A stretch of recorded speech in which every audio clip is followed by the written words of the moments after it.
करोड़ रुपए से अधिक की परियोजनाओं पर आज कार्य किया जा रहा है। वहीं रेलवे के क्षेत्र में 1 लाख करोड़ रुपए से अधिक की विकास परियोजनाओं पर कार्य हो रहा है, जबकि हवाई सेवाओं के क्षेत्र में भी 2000 करोड़ रुपए से अधिक का निवेश किया गया है। जैसा अभी हमारे धनबाद के विधायक जी कहते थे, पहले रांची से पटना आते थे तो ऐसा लगता था, मैं भी बचपन में मैं लखनऊ में पढ़ता था, एक बार मुझे सहसाराम कोचस आना पड़ा 96-97 के दौर में। मैं आया तो लखनऊ से बनारस होते हुए जैसे ही मुगल सराय हमने क्रॉस किया, मैं गाड़ी में सो रहा था, मैं छोटा था उस समय, मेरी आयु उस समय 17-18 साल की रही होगी। तो एकदम से गाड़ी में पीछे बैठा था, हमने टाटा सुमो गाड़ी में, एकदम से भैया हमें झटका लगा और हमारी नींद खो गई। तो हमने कहा कहां पहुंचे भैया, और ड्राइवर कौन थे? आपके साथ मंत्री रहे महेंद्र सिंह जी, डॉक्टर महेंद्र सिंह जी, और नागेंद्र जी भी उस गाड़ी में बैठे थे। बहुत लोग नागेंद्र जी को जानते होंगे, जानते हैं सब लोग? कितने लोग जानते हैं?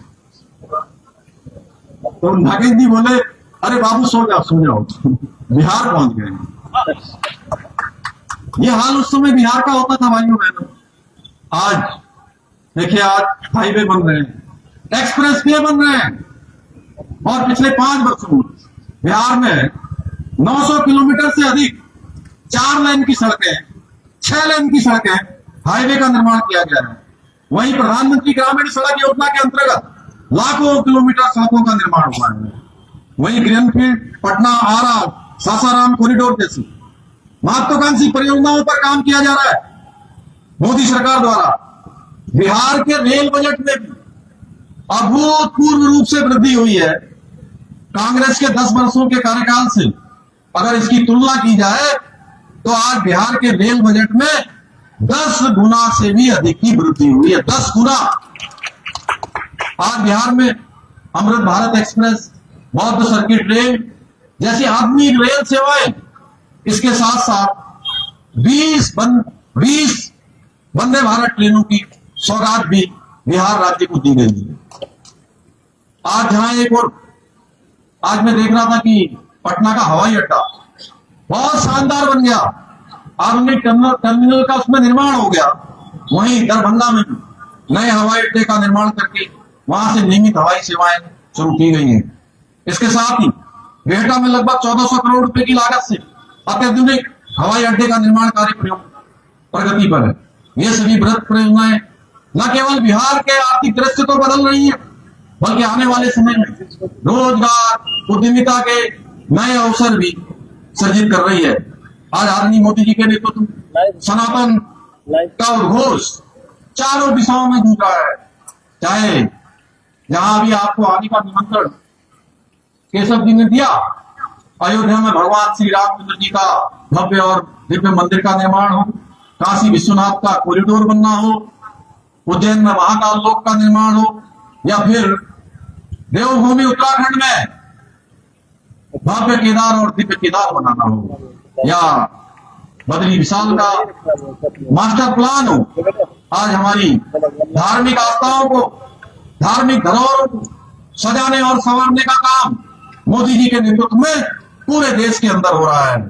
यही नहीं, आज मोदी जी के नेतृत्व में जहां कश्मीर के अंदर धारा 370 समाप्त की गई, 3 तलाक जैसी कुप्रथा का अंत हुआ, नागरिक संशोधन कानून देश का लागू हो गया, वक्फ संशोधन का कानून लागू हो गया। ऐसे ऐतिहासिक निर्णय का साक्षी आज देश बन रहा है। भाइयों बहनों, आज रक्षा के क्षेत्र में भी भारत आत्मनिर्भर बन रहा है। 2014 से पहले रक्षा के क्षेत्र पर हमें अन्य देशों पर निर्भर रहना पड़ता था। आज भारत 80% से अधिक स्वदेशी रक्षा संसाधनों का अपना इस्तेमाल कर रहा है, और इस्तेमाल ही नहीं कर रहा है। 100 से अधिक देशों को आज रक्षा के उपकरण निर्यात भी किए जा रहे हैं। उसके कारण से भारत के खजाने में बहुत सारा धन भी आ रहा है। हाल ही में आप सब लोगों ने देखा, ऑपरेशन सिंदूर के माध्यम से भारत ने अपनी स्वदेशी हथियारों की शक्ति और सामर्थ्य को सफलतापूर्वक पूरी दुनिया को दिखाने का काम किया है।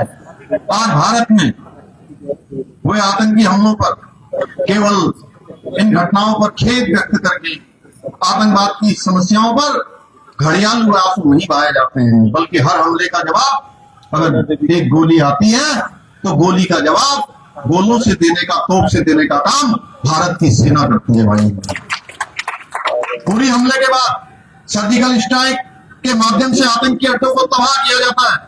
पुलवामा हमले के बाद बालाकोट पर एयर स्ट्राइक की जाती है और पाकिस्तान की सीमा में घुसकर दुश्मन के दांत खट्टे किए गए। पहलगाम हमले के बाद पाकिस्तान में ऑपरेशन सिंदूर के द्वारा हमारी बहू बेटियों के सिंदूर को मिटाने वालों के खानदान को मिटाने का काम हमारे प्रधानमंत्री मोदी जी के नेतृत्व में भारत की सेना करती है। भाइयों बहनों, आदरणीय प्रधानमंत्री जी का मार्गदर्शन लेकर हमारी सरकार उत्तराखंड में कई ऐतिहासिक और कड़े निर्णय हमने लिए जो उत्तराखंड को एक बेहतर और श्रेष्ठ राज्य बनाने के मार्ग को प्रशस्त कर उत्तराखंड देश का पहला राज्य हो गया है, देश का पहला राज्य हो गया है जहां बाबा साहब अम्बेडकर जो संविधान बनाकर गए, उस संविधान के अनुच्छेद 44 में देश के अंदर रहने वाले हर एक व्यक्ति के लिए, चाहे वो किसी पंथ का हो, किसी धर्म का हो, किसी समुदाय का हो, बाबा साहब और उनके साथ संविधान बनाने वालों ने ये प्रावधान किया था कि सबके लिए एक समान कानून होना चाहिए। भाइयों बहनों, उस संविधान की भावना के अनुच्छेद 44 के अनुरूप देवभूमि उत्तराखंड में सभी के लिए एक समान कानून लागू हो गए। इसके अतिरिक्त सख्त नकल विरोधी कानून, लव जिहाद, लैंड जिहाद और थूक जिहाद के खिलाफ कार्रवाई, दंगा रोधी कानून बनाया, धर्मांतरण रोधी कानून बनाया और अभी हाल में हमने एक नया कानून बनाकर मदरसा बोर्ड को भी भंग करने का हमने निर्णय लिया है। भाइयों बहनों, 1 जुलाई 2026 के बाद उत्तराखंड राज्य में अब वही मदरसे चल पाएंगे जो हमारे शिक्षा बोर्ड के द्वारा चयनित सिलेबस को पढ़ाएंगे। इसके साथ ही हमने ऑपरेशन कालनेमी चलाया है और यह ऑपरेशन ऐसा का ऑपरेशन है, कभी हमारे यहाँ कांवड़ यात्रा चलती है, कभी चार धाम यात्रा चलती है। अगले 1 साल के बाद वहां पर हरिद्वार में दिव्य और भव्य कुंभ भी आयोजित होने वाला है। ऐसे समय में जो लोग धर्म की खोज में, धार्मिक लोग